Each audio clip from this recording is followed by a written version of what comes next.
Hi guys, welcome to my channel Mantra and Maple Leaves. ഇന്ന് ഈ video ഞാൻ ചെയ്യുമ്പോഴത്തേക്കും ഞാൻ സംസാരിക്കാൻ പോകുന്നത് ഈ ഇടയായിട്ട് ന്യൂസിലൊക്കെ കാണുന്ന അല്ലെങ്കിൽ റീൽസിലൊക്കെ കാണുന്ന നമ്മുടെ ഒരു എക്സ് ബിഗ് ബോസ് കണ്ടസ്റ്റൻറ്റിനെ പറ്റിയിട്ടാണ്. ഇപ്പോൾ ഒരു പൊളിറ്റീഷ്യനാണ്, തിരഞ്ഞെടുപ്പാണ്, പുള്ളി മത്സരിക്കുന്നുണ്ട്. അപ്പോൾ പറഞ്ഞ ചില കാര്യങ്ങൾ എനിക്ക് തീരെ യോജിക്കാനായിട്ട് പറ്റിയില്ല. അപ്പോൾ as A women, as A feminist, as A mother എനിക്ക് ഇയാളോട് 2-3 കാര്യങ്ങൾ പറയണം, എഡ്യൂക്കേറ്റ് ചെയ്യണമെന്ന് തോന്നിയത് കൊണ്ടാണ് ഞാൻ ഈ വീഡിയോ ചെയ്യുന്നത്. ഇയാളുടെ പേര് ഞാൻ യൂസ് ചെയ്യാത്തതിൻ്റെ റീസൺ എന്താണെന്ന് വെച്ച് കഴിഞ്ഞാൽ, ഫസ്റ്റ് ഓഫ് ഓൾ എനിക്ക് ദേഷ്യം വരും. എനിക്ക് എൻ്റെ എനർജി സേവ് ചെയ്യേണ്ട ഒരു ടൈമാണിപ്പോൾ. അപ്പോൾ എനിക്ക് ദേഷ്യപ്പെടാൻ പറ്റത്തില്ല. പിന്നെ ഇയാളുടെ പേര് പറഞ്ഞ് ഇയാൾക്ക് പ്രൊമോഷൻ കൊടുക്കാനായിട്ട് എനിക്ക് താല്പര്യമില്ല. അതുകൊണ്ടാണ് ചെയ്യാത്തത്. നിങ്ങൾക്ക് ആളാരാണെന്ന് മനസ്സിലായി കാണും എന്ന് എനിക്ക് തോന്നുന്നു. അപ്പോൾ പുള്ളി പറഞ്ഞ കാര്യം എന്താണെന്ന് വെച്ച് കഴിഞ്ഞിട്ടുണ്ടെങ്കിൽ, പണ്ടത്തെ കാലത്ത് പെണ്ണുങ്ങൾ പ്രസവിക്കുന്ന സമയത്ത് അരി ആട്ടിക്കൊണ്ടിരിക്കുമായിരിക്കും. അത് കഴിഞ്ഞിട്ട് പോയിട്ട് പ്രസവിച്ചിട്ട് വന്നിട്ട് പിന്നെയും അരി ആട്ടും. Okay,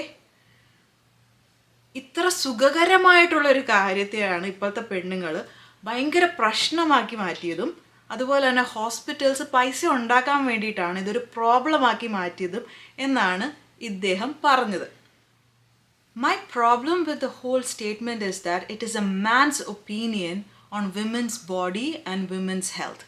If you don't have a uterus, please keep your opinions to yourself.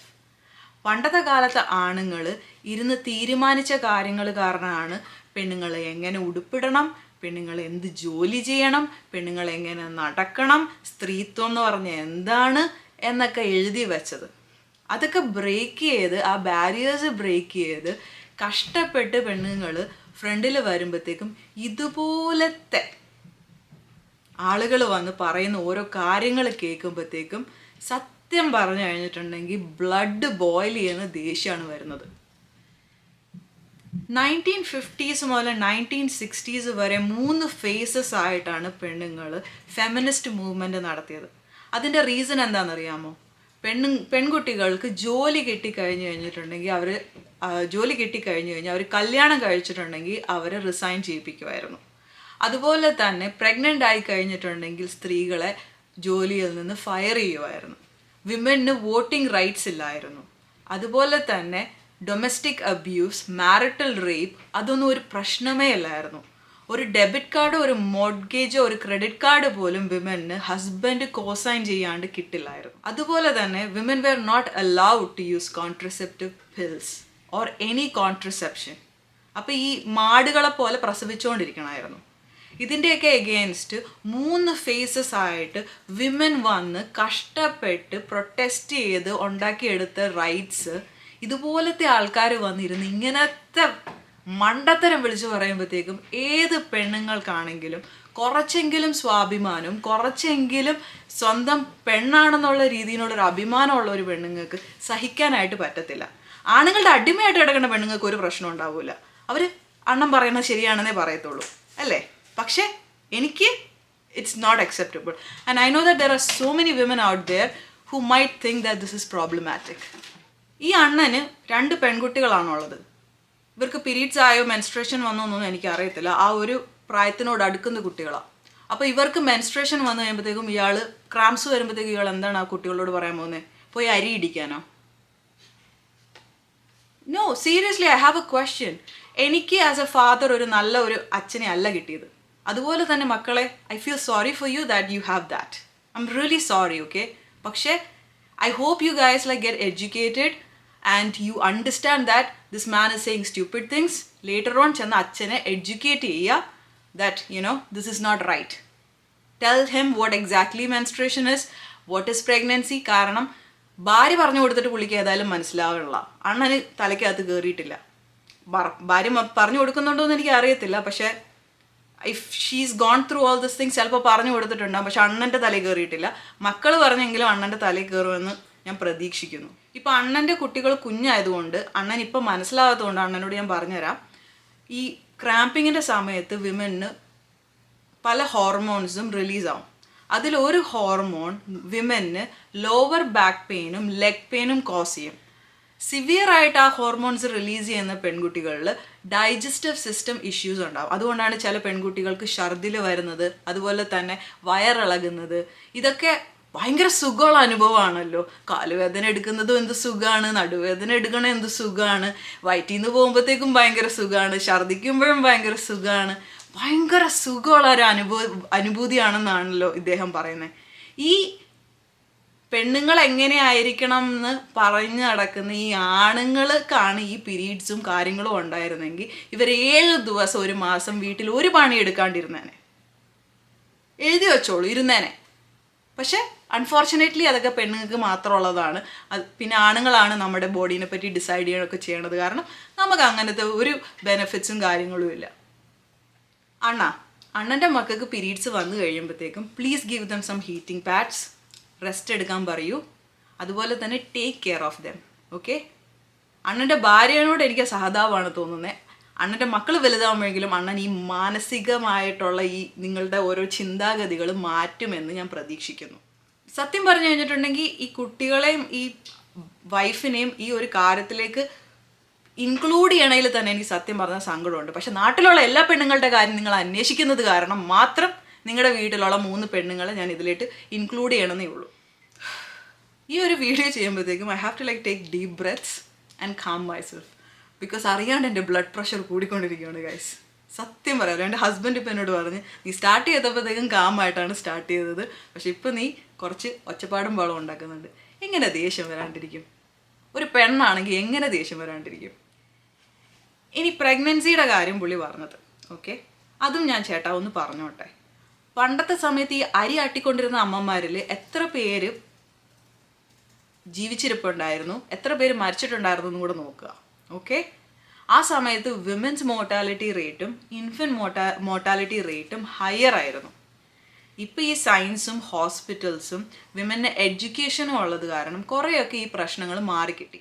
എന്നാലും കോംപ്ലിക്കേറ്റഡ് ആയിട്ട് ഡെലിവറി നടക്കുന്ന പെൺകുട്ടികളുണ്ട്. എന്നാലും ഇപ്പോഴും ഇൻഫൻറ്റ് മോർട്ടാലിറ്റിയും അതുപോലെ തന്നെ വിമൻ മോർട്ടാലിറ്റിയും ഉണ്ട് ബിക്കോസ് ഓഫ് പ്രഗ്നൻസി ഇഷ്യൂസ്.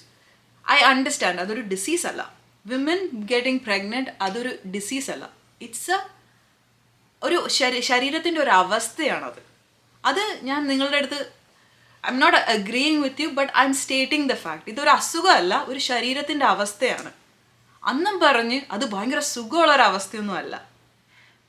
ഞാൻ പ്രഗ്നൻ്റ് ആയിരുന്ന സമയത്ത് ആദ്യത്തെ 3 മാസം എനിക്ക് ഒരു സാധനം തിന്നാൻ പറ്റുന്നില്ലായിരുന്നു. എൻ്റെ മോൻ ജനിച്ചപ്പോഴത്തേക്കും അവന് നല്ല നീളത്തിൽ മുടി ഉണ്ടായിരുന്നു. അപ്പോൾ അത് കാരണം തന്നെ എനിക്ക് ഒരു സാധനം, ഒരു പാൽ ചായ കുടിച്ചാൽ പോലും അല്ലെങ്കിൽ ഒരു കാപ്പി കുടിച്ചാൽ പോലും എൻ്റെ ശരീരം അത് റിജക്റ്റ് ചെയ്യുമായിരുന്നു. ഞാൻ വർക്ക് ഫ്രം ഹോം ആയിരുന്നു ആ സമയത്ത്. കോവിഡ് സമയമായിരുന്നു. വീട്ടിലിരുന്നാണ് ജോലി ചെയ്തുകൊണ്ടിരുന്നത്. എന്നിട്ട് ഞാൻ ലിവിങ് റൂമിൽ ഒരു ഡെസ്ക് ഇട്ടിട്ട് അവിടെ ഇരുന്ന് വർക്ക് ചെയ്തിട്ട് ബാത്റൂമിലേക്കുള്ള ആക്സസ് കിട്ടാൻ വേണ്ടിയിട്ട് ഇരുന്നാണ് ജോലി ചെയ്തുകൊണ്ടിരുന്നത്. എന്നിട്ട് ഇടയ്ക്കിടയ്ക്ക് ഓടിപ്പോയി ഛർദ്ദിച്ചിട്ട് വരുമായിരുന്നു. ഭയങ്കര സുഖമായിരുന്നു. എന്ത് സുഖമായിരുന്നു എന്നറിയാമോ? അത് കഴിഞ്ഞിട്ട് എനിക്ക് മനസ്സിലായി ഈ 3 മാസം ഞാൻ തിന്നാണ്ടിരുന്നിട്ടുണ്ടെങ്കിൽ ഞാൻ ചത്തു പോകുന്നുള്ളത് കാരണം എൻ്റെ ഡോക്ടറിൻ്റെ അടുത്ത് ഞാൻ പറഞ്ഞു, എനിക്ക് ഒന്നും തിന്നാൻ പറ്റുന്നില്ലെന്ന് പറഞ്ഞിട്ട് എനിക്ക് മെഡിക്കേഷൻ തന്നിട്ടാണ് ഞാനൊന്ന് തിന്നാൻ തുടങ്ങിയത് മര്യാദയ്ക്ക്. ഭയങ്കര സുഖമല്ലായിരുന്നു? എന്ത് സുഖമാണെന്നറിയാമോ? ഇപ്പോൾ ഇങ്ങനെ വാള് വെക്കാനായിട്ട് ഇടയ്ക്കിടയ്ക്ക്. അയ്യോ എന്ത് സുഖമായിരുന്നു. എനിക്ക് വയ്യ, എനിക്ക് ഒന്നും കൂടെ പ്രസവിക്കണം എന്നുണ്ട്. കാരണം എനിക്ക് ഈ സുഖം ഒന്നും കൂടെ അനുഭവിക്കണം, അതുകൊണ്ടാണ്. പിന്നെ അടുത്ത 3 മാസം വലിയ പ്രശ്നമൊന്നുമില്ലായിരുന്നു. It was all good. അത് കഴിഞ്ഞിട്ടുള്ള 3 മാസം ഭയങ്കര സുഖം പിന്നെയും കിട്ടിയായിരുന്നു. എന്താണെന്ന് വെച്ച് കഴിഞ്ഞിട്ടുണ്ടെങ്കിൽ കൊച്ചു വലുതാവും തോറും എണീക്കാൻ പാട്, നടുവേദന, അതുപോലെ തന്നെ ഈ കൊച്ചു വലുതാവും തോറും താഴത്തേക്ക് വരാൻ തുടങ്ങും തോറും നമ്മുടെ യൂട്രസ് ഒന്ന് പതുക്കെ ഇങ്ങനെ ഒന്ന് ഞെമുങ്ങി അനുങ്ങും. ബ്ലാഡറൊക്കെ ഒന്ന് ശരിക്കും അങ്ങ് അമുങ്ങിപ്പോകും. അപ്പോൾ എന്താ പറ്റണേന്ന് അറിയാമോ? നമ്മൾ ജസ്റ്റ് ഒന്ന് അച്ചു എന്ന് പറയുമ്പോഴത്തേക്കും മുള്ളും, മൂത്രമൊഴിക്കും. ഇപ്പോഴും പ്രഗ്നൻസിക്ക് ശേഷവും ഒരു 10 ജമ്പിങ് ജാക്സ് ചെയ്ത് കഴിഞ്ഞിട്ട് ഒരു 3 എണ്ണം കൂടെ ചെയ്ത് കഴിഞ്ഞിട്ടുണ്ടെങ്കിൽ ഞാൻ എൻ്റെ ഷഡ്ഡി മൂത്രം ഒഴിക്കാറുണ്ട്. കാരണം എൻ്റെ ബ്ലാഡറിന് ഒരു കൺട്രോളും ഇല്ല. കീഗിൾസ് ചെയ്ത് നോക്കി, എന്നിട്ടും ഒരു കൺട്രോളും ഇല്ല. ഇതൊക്കെ ഭയങ്കര സുഖമാണല്ലോ. എന്ത് സുഖമാണെന്നറിയാമോ? ഇടയ്ക്കിടയ്ക്ക് നമ്മളിങ്ങനെ ഒന്ന് ചുമയ്ക്കുമ്പോഴോ അല്ലെങ്കിൽ ഒന്ന് മുള്ളുമ്പോഴത്തേക്കും ഭയങ്കര സുഖമാണ്. എന്ത് സുഖമാണെന്നറിയാമോ? ഷഡ്ഡി മാറ്റണം, അത് കഴിയുമ്പോഴത്തേക്കും വേറെ ഷഡ്ഡി എടുത്തിടണം, ചിലപ്പോൾ ഒരു എക്സ്ട്രാ പാഡ് വെക്കേണ്ടി വരും. ഭയങ്കര സുഖമാണ്. എന്ത് സുഖമാണെന്നറിയാമോ? ഇടയ്ക്കിടയ്ക്ക് നിങ്ങളും അങ്ങനെ ഒന്ന് മുള്ളി നോക്കണം. ദേഷ്യം വരുന്നു ഗൈസ്. എൻ്റെ പൊന്നോ. പിന്നെ ഡെലിവറിയുടെ സമയത്ത് ഐ വാസ് ലൈക്ക്, എനിക്ക് നോർമൽ ഡെലിവറി ആയിരുന്നു. ഞാൻ അത്യാവശ്യം സ്ട്രോങ് ആയിട്ടുള്ളൊരു വുമനാണ്.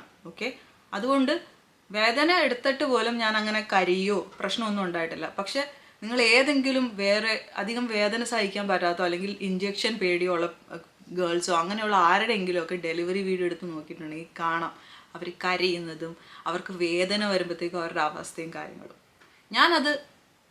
ഞാൻ ഒരു ഡിഫറെൻറ്റ് സോർട്ട് ഓഫ് പേഴ്സൺ ആണ്. എൻ്റെ ഹസ്ബൻഡ് മാത്രമേ എനിക്ക് ഹെൽപ്പിനുണ്ടായിരുന്നുള്ളൂ, ആ സമയത്തിന് ഒരു സപ്പോർട്ടിനുണ്ടായിരുന്നുള്ളൂ. പക്ഷെ അവൻ മാത്രം മതിയായിരുന്നു എനിക്ക്. ഞാനത് ഇപ്പോഴും ഞാൻ പറയും, ഞാനൊരു അമ്മ എന്നുള്ളൊരു നിലയ്ക്ക് being pregnant was the best blessing that I ever got. Even though I went through hell, എൻ്റെ ലൈഫിലെ ഏറ്റവും ബെസ്റ്റ് മൊമെൻ്റ് ആയിരുന്നു അത്. എനിക്ക് ഒരു പൊന്നു പോലത്തെ ഒരു മോൻ അതിന് ശേഷം കിട്ടി. And I M so happy and I feel so blessed and grateful. But I can tell about my struggles. I can tell how I feel. But you telling me about it is the problem. Okay? So men. ഇനി pregnancy കഴിഞ്ഞിട്ടുള്ള സുഖങ്ങളെ പറ്റി പറയാം. എൻ്റെ മോൻ പുറത്ത് വന്നപ്പോഴത്തേക്കുണ്ടല്ലോ എൻ്റെ വജൈനയുടെ top പാർട്ടും tyre ചെയ്തായിരുന്നു, താഴത്തെ ഒരു 2 ഇഞ്ച് ടയർ ചെയ്തായിരുന്നു. അപ്പോൾ അവിടെ 3 സ്റ്റിച്ച് ഇട്ടുള്ളൂ. 3 സ്റ്റിച്ച് ഇട്ടുള്ളൂ. അത് കഴിഞ്ഞിട്ട് കാനഡയിൽ അവരെനിക്ക് പെയിൻ മെഡിക്കേഷൻ, എക്സ്ട്രാ സ്ട്രെങ്ത് ടൈലനോളും എക്സ്ട്രാ സ്ട്രെങ്ത് ആഡ്വിലും തന്ന് വീട്ടിലേക്ക് പറഞ്ഞു വിട്ടു. ഓക്കെ, അത് കഴിഞ്ഞിട്ട് കൊച്ചിനെ നോക്കണം, കൊച്ചിനെ ബ്രസ്റ്റ് ഫീഡ് ചെയ്യണം, കൊച്ചിൻ്റെ ഉറക്കം, കൊച്ചിൻ്റെ ഡയപ്പർ ഇതെല്ലാം ചെയ്യുകയും ചെയ്യണം. അത് കഴിഞ്ഞിട്ട് എപ്സം സോൾട്ട് ഇട്ടിട്ട് മറ്റേ ചൂട് വെള്ളത്തിൽ ഇറങ്ങിയിരുന്ന് കരയലായിരുന്നു എൻ്റെ പരിപാടി. എന്ത് സുഖമുള്ള ഏർപ്പാടായിരുന്നു എന്നറിയാമോ? അതുമാത്രമല്ല, എനിക്ക് പ്രഗ്നൻസിക്ക് മുമ്പ് അറിയില്ലാത്തൊരു കാര്യമായിരുന്നു, പ്രഗ്നൻസി കഴിഞ്ഞിട്ട് 6 മാസം യു വിൽ ബ്ലീഡ്. നമ്മുടെ ഇത്രയും വയറുണ്ടായിരുന്നല്ലോ, ആ വയറിൻ്റെ ഉള്ളിൽ മൊത്തം ബ്ലഡ്സും കാര്യങ്ങളും ഉണ്ടായിരുന്നല്ലോ, അത് മൊത്തം നമ്മുടെ ബോഡിയിൽ നിന്ന് പുറത്ത് പോകണമെങ്കിൽ 6 മാസം എടുക്കും. എന്ത് സുഖമായിരുന്നു, എന്ത് രസമായിരുന്നു അറിയാമോ ഡയപ്പർ ഇട്ടുകൊണ്ട് നടക്കാനായിട്ട്. അഡൽട്ട് ഡയപ്പറും ഇട്ട് ഞാനിങ്ങനെ നടക്കുമായിരുന്നു. അപ്പോൾ കൊച്ചിങ്ങനെ ബ്രസ്റ്റ് ഫീഡ് ചെയ്യുമ്പോഴത്തേക്കും ബ്രസ്റ്റിനും വേദനയില്ല, ഒരു കുഴപ്പമില്ല. വേദന എന്ന് പറഞ്ഞൊരു സംഭവം ഞാൻ അനുഭവിച്ചിട്ടേ ഇല്ല ഡ്യൂറിങ് മൈ പ്രഗ്നൻസി. എന്ത് സുഖമായിരുന്നു, എന്ത് രസമായിരുന്നു എന്നറിയാമോ, മറ്റേ വണ്ടർലേ ടൂറ് പോയ പോലെയായിരുന്നു. ഇതിലൊക്കെ നിങ്ങൾ വിചാരിക്കും എനിക്ക് ആണുങ്ങളെ ഇഷ്ടമല്ലെന്ന്. പക്ഷേ my man, he was so supportive and loving and caring during that time. ഞങ്ങൾക്ക് എക്കണോമിക്കലി ഇപ്പോഴത്തെ എക്കോണമിയും ഫൈനാൻഷ്യലിയും ഒരു കൊച്ചിനെ പ്രസവിക്കാൻ പറ്റാത്തതുകൊണ്ടാണ്. പക്ഷെ ആ മനുഷ്യന് വേണ്ടിയിട്ട് എനിക്കിനിയിപ്പോൾ 3 എണ്ണത്തിനെ ഉണ്ടാക്കേണ്ടി വന്നാലും ഞാൻ ഉണ്ടാക്കും. Because you know what, his such A ജം ഓഫ് എ പേഴ്സൺ. അല്ലാണ്ട് അണ്ണനെ പോലെ നാറിയല്ല. പിന്നെ ദൈവം സഹായിച്ച് എനിക്ക് പ്രഗ്നൻസിക്ക് ശേഷം പോസ്റ്റ് പാർട്ടം ഡിപ്രഷൻ ഉണ്ടായില്ല. ഓക്കെ, പക്ഷെ അത് കഴിഞ്ഞിട്ട് ബേബി ബ്ലൂ ഉണ്ടായിരുന്നു. ബേബി ബ്ലൂവും ഭയങ്കര രസമാട്ടോ. കാരണം നമ്മൾ 9 മാസം ഇങ്ങനെ നമ്മുടെ വയറ്റിൽ ഒരു പേഴ്സണെ നമ്മൾ കൊണ്ടു നടന്നു കഴിയുമ്പോൾ പെട്ടെന്ന് നമ്മുടെ ബോഡിയിൽ നിന്ന് ആ പേഴ്സൺ അങ്ങ് പോയി കഴിഞ്ഞ് കഴിയുമ്പോഴത്തേക്കുണ്ടല്ലോ നമുക്ക് ഞാൻ വെറുതെ ബാത്റൂമിൽ പോയിരുന്നിട്ട് ഇന്ന് കരയുമായിരുന്നു, വെറുതെ ഷവറിൽ പോയിരുന്നിട്ട് കരയുമായിരുന്നു. എന്തുകൊണ്ടാണെന്നറിയാമോ? എൻ്റെ ശരീരത്തിൽ നിന്ന് എന്തോ അറ്റുപോയി. എനിക്ക് ഭയങ്കര പ്രഷ്യസ് ആയിട്ടൊരു സാധനം പുറത്തേക്ക് പോയി എന്നുള്ളത് നമ്മുടെ ബോഡി നമ്മൾ റിയലൈസ് ചെയ്യിപ്പിക്കും. നമുക്ക് മെൻ്റലി നമുക്കറിയാം ആ പേഴ്സൺ നമ്മുടെ അടുത്തുണ്ടെന്ന്, പക്ഷെ നമ്മുടെ ബോഡിയിൽ നിന്ന് അത് പോയത് കാരണം വിൽ ഫീൽ സാഡ്. അതും ഭയങ്കര രസമായിരുന്നു. കാരണം എന്നോട് ഹോസ്പിറ്റലിൽ നിന്ന് പറഞ്ഞ വിട്ടത് ബേബി ബ്ലൂ ഉണ്ടാവുമെന്ന്. പക്ഷേ ഞാനൊരു ദിവസം കുളിക്കാനായിട്ട് കയറിയിട്ട് ഞാൻ ഷവറിൽ നിന്ന് തീരെ കരച്ചിൽ. എൻ്റെ ഹസ്ബൻഡ് വന്ന് നോക്കുമ്പോഴത്തേക്കും ആരാണ്ട് ചത്തുപോയ പോലെ ഇരുന്ന് കരയുക. അപ്പോൾ എൻ്റെ ഹസ്ബൻഡ് വന്ന് ചോദിച്ചു, baby I think you are caring baby blues. കാരണം എൻ്റെ ഹസ്ബൻഡിന് കുറച്ച് ഊളയുണ്ട്, അല്ലാണ്ട് അണ്ണനെ പോലെ മണ്ടനല്ല. അപ്പോൾ എന്നോട് പറഞ്ഞു സാരമില്ല, it's okay, everything's gonna be fine. എന്നിട്ട് അവൻ എനിക്ക് സപ്പോർട്ട് തന്നു, അവൻ എന്നെ നോക്കി. അപ്പോൾ അത് കാരണം ഞാൻ ഓക്കെ ആയി. എനിക്ക് പറഞ്ഞു തന്നു ഇതുകൊണ്ടാണ് നീ അങ്ങനെ ഫീൽ ചെയ്യുന്നതെന്ന്. അപ്പോൾ ഐ ഫെൽറ്റ് ബെറ്റർ. പക്ഷെ അണ്ണൻ്റെ ഭാര്യയ്ക്ക് എങ്ങാനും പോസ്റ്റ്മോർട്ടം എങ്ങാനും വന്നു കഴിഞ്ഞിരുന്നെങ്കിൽ എന്ത് ചെയ്യുമായിരുന്നു? പണ്ടത്തെ കാലത്ത് മറ്റേ പെണ്ണുങ്ങൾ മെൻ്റൽ ഹോസ്പിറ്റലിൽ കൊണ്ടാക്കിയ പോലെ കൊണ്ടാക്കുമായിരുന്നോ? അല്ലെങ്കിൽ അണ്ണൻ പറയും സാരിയില്ല മോളെ, സുഖമല്ലേ ഇതൊക്കെ, ഭയങ്കര സുഖമല്ലേ എന്ന് പറഞ്ഞേനെ അല്ലേ അണ്ണ? എനിക്കൊരു ആങ്കൊച്ചുള്ളത്. I will teach him about pregnancy, I will teach him about menstruation. ഇപ്പോഴേ അവനറിയാം എനിക്ക് പീരീഡ്സ് വരും എല്ലാ മാസം, ഞാൻ ബ്ലീഡ് ചെയ്യുമെന്നുള്ളത്. എൻ്റെ 4 വയസ്സുള്ള മോനാണ്, അവനറിയാം. ഞാൻ അവനോട് കൃത്യമായിട്ട് ബയോളജിക്കൽ എക്സ്പ്ലനേഷൻ പറഞ്ഞു കൊടുത്തിട്ടുണ്ട് എന്തുകൊണ്ടാണ് അത് സംഭവിക്കുന്നതെന്ന്. എന്നിട്ട് ആ കുഞ്ഞു കൊച്ചെന്നോട് ചോദിച്ചൊരു കാര്യമാണ്, അമ്മയ്ക്ക് വേദനിക്കുന്നുണ്ടോയെന്ന്. Is it painful? കാരണം അവനറിയാം ബ്ലഡ് വരുന്നുണ്ടെന്നുള്ളത്. അപ്പം ഞാൻ അവനോട് പറഞ്ഞു, ഇല്ല മോനെ, വേദന അങ്ങനെ അധികമൊന്നുമില്ല, കുറച്ച് വേദനയുണ്ട്, ബട്ട് ഈ ഒരു കാര്യം ഉള്ളത് കൊണ്ടാണ് എനിക്ക് നിന്നെ കിട്ടിയത്. And I consider that thing as a blessing. ഞാനതൊരു ബ്ലെസ്സിങ് ആയിട്ടാണ് കാണുന്നത്. അല്ലാണ്ട് അമ്പലത്തിൽ കയറ്റാത്ത അശുദ്ധമായിട്ടുള്ളൊരു സാധനമായിട്ടല്ല ഞാൻ എന്നെ കാണുന്നത്. ദൈവം എനിക്ക് തന്ന ഒരു ബ്ലെസ്സിങ് ആയിട്ടാണ് ഞാൻ എൻ്റെ മെൻസ്ട്രേഷനെ കാണുന്നത്. കാരണം അത് കാരണം നമുക്ക് ഓഫ് സ്പ്രിങ്സ് ഉണ്ടാവുന്നുണ്ട്, യുനോ, നമ്മുടെ വംശം മുന്നോട്ട് പോകുന്നുണ്ട്. So it is always A blessing. ഞാൻ അങ്ങനെ കൺസിഡർ ചെയ്തിട്ടുള്ളൂ. But the fact that some men think that it's such an easy thing is what makes me sad. നിങ്ങളൊരു പൊളിറ്റീഷ്യൻ ആവാനിരിക്കുന്ന ഒരാളാണ്. ചിലപ്പോൾ നിങ്ങൾ ജയിക്കും, ചിലപ്പോൾ നിങ്ങൾ സ്ഥാനത്തിൽ വരും. ആസ് എ പൊളിറ്റീഷ്യൻ നിങ്ങൾ വന്നിരുന്നിട്ട് ചെയ്യേണ്ട കാര്യം പെണ്ണുങ്ങളുടെ ഈസിനെസ്സിനെ പറ്റി സംസാരിക്കുകയല്ല ചെയ്യേണ്ടത്. ഓക്കെ, ബർത്ത് റേറ്റ് കുറവാണെങ്കിൽ അതിൻ്റെ റീസൺ എന്താണെന്ന് കണ്ടുപിടിക്കുക, എന്നിട്ട് അതിനൊരു സൊല്യൂഷൻ കണ്ടുപിടിക്കുക. ഇന്നത്തെ കാലത്ത് പെൺകുട്ടികൾ പ്രഗ്നൻ്റ് ആവാണ്ടിരിക്കുന്ന റീസൺ പ്രഗ്നൻസിനെ പേടിച്ചിട്ടാണെന്ന് വിചാരിക്കുന്നത് ശുദ്ധ മണ്ടത്തരാണ്. ഈ എക്കോണമിയിൽ ഒരു കൊച്ചിനെ വളർത്തുന്നതിൻ്റെ പ്രശ്നങ്ങൾ കൊണ്ടാണ് പെൺകുട്ടികൾ പ്രഗ്നൻ്റ് ആവാത്തത്. അത്യാവശ്യം സപ്പോർട്ടും അത്യാവശ്യം കാര്യങ്ങളും ഉണ്ടെങ്കിൽ girls would prefer having kids. ഇപ്പോൾ എഡ്യൂക്കേഷനും കരിയറും നോക്കുന്നത് കാരണം കുറച്ച് ഡിലേഡ് ആവണമെന്നല്ലാണ്ട് അതിലൊരു പ്രശ്നം എനിക്ക് തോന്നിയിട്ടില്ല. കാനഡയിൽ നമുക്ക് 18 months വരെയും പെയ്ഡ് മെറ്റേണിറ്റി ലീവ് കിട്ടും. ആണുങ്ങൾക്ക് 3 മാസം കിട്ടും. സോ നമുക്ക് ഒരു കൊച്ചുണ്ടായി കഴിഞ്ഞിട്ടുണ്ടെങ്കിൽ ആ കൊച്ചിനെ എൻജോയ് ചെയ്യാനുള്ള സമയം ഇവിടെ കിട്ടുന്നുണ്ട്. ഇന്ത്യയിൽ അതുപോലത്തെ റൂൾസ് ഉണ്ടാക്കാൻ നോക്കുക. എൻ്റെ പ്രഗ്നൻസി സമയത്ത് എനിക്കൊരു ഒറ്റ പൈസ ഇവിടെ സ്പെൻഡ് ചെയ്യേണ്ടി വന്നില്ലായിരുന്നു. കാരണം ഇവിടെ ഫ്രീ ഹെൽത്ത് കെയർ ഉണ്ട്. ബർത്ത് റേറ്റ് കുറവാണെങ്കിൽ പ്രഗ്നൻ്റ് ആയിട്ടുള്ള വിമന് പൈസ സ്പെൻഡ് ചെയ്യാണ്ട് എങ്ങനെ ശുശ്രൂഷ കിട്ടാമെന്നുള്ള കാര്യത്തിലുള്ള കാര്യങ്ങളാണ് ചെയ്യേണ്ടത്.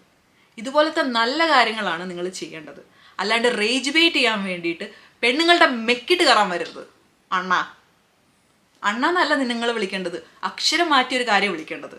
പക്ഷേ യൂട്യൂബ് ആയതുകൊണ്ട് ഞാൻ വിളിക്കുന്നില്ല. നിങ്ങൾക്ക് റേജ് ബേറ്റ് ആയിരുന്നു വേണ്ടെങ്കിൽ സത്യം പറഞ്ഞു കഴിഞ്ഞിട്ടുണ്ടെങ്കിൽ എൻ്റെ ഉള്ളിൽ ഇപ്പം നല്ല റേജ് ഉണ്ട്. സത്യം പറയാലോ, I am very angry. And ഞാനിത് ഭയങ്കര സമാധാനപരമായിട്ടിരുന്ന് എക്സ്പ്ലെയിൻ ചെയ്യണമെന്ന് വിചാരിച്ചൊരു കാര്യമാണ്.